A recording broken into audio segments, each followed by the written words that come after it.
साम्राज्य न्यूज, सामान्यांचा असामान्य आवाज। लिंगायत हा एक वैश्विक आचरणावर आधारित अशा संस्काराचा धर्म आहे। तरी देखील लिंगायत धर्माला स्वतंत्र मान्यतेचा दर्जा दिला जात नाही। पंतप्रधान नरेंद्र मोदी यांनी लिंगायत धर्मियांच्या मागणीला प्रतिसाद देत भारतीय संसदेत लिंगायत धर्माला संविधानिक मान्यता द्यावी या मागणीकडे सरकारचे लक्ष केंद्रित करण्यासाठी सोमवारी लिंगायत समन्वय समितीच्या वतीने पुणे येथील विभागीय आयुक्तांच्या कार्यालयावर महामोर्चा काढण्यात आला होता। अखिल भारतीय लिंगायत समन्वय समितीच्या वतीनं पुणे येथे आज लिंगायत स्वतंत्र धर्म महामोर्चा काढण्यात आला।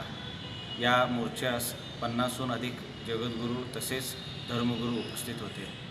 पुण्यामध्ये असा मोठ्या प्रमाणात लाखोंच्या संख्येनं हा मोर्चा निघाला। अत्यंत शिस्तबद्धतीत वेळेमध्ये बाजीराव रोड या ठिकाणाहून महात्मा बसवेश्वर पुतळ्याला हार अर्पण करून तिथून 5 किलोमीटर अंतर कापत विभागीय पुण्याच्या विधान भवन येथील विभागीय कार्यालयावर हा मोर्चा धडकला।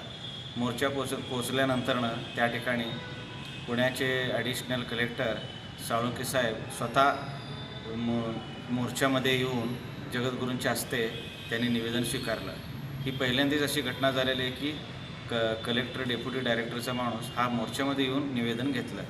पुणे येथील बाजीराव चौकातील महात्मा बसवेश्वर महाराज यांच्या पुतळ्यास अभिवादन करून लिंगायत महामोर्चास प्रारंभ करण्यात आला।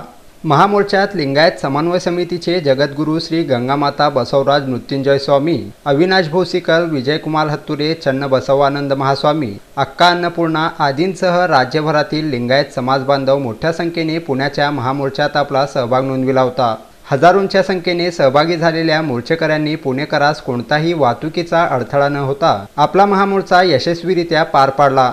त्याबद्दल पुणेकर आणि लिंगायत धर्म समन्वय समिती यांनी लिंगायत समाज बांधवांचे आभार व्यक्त केले।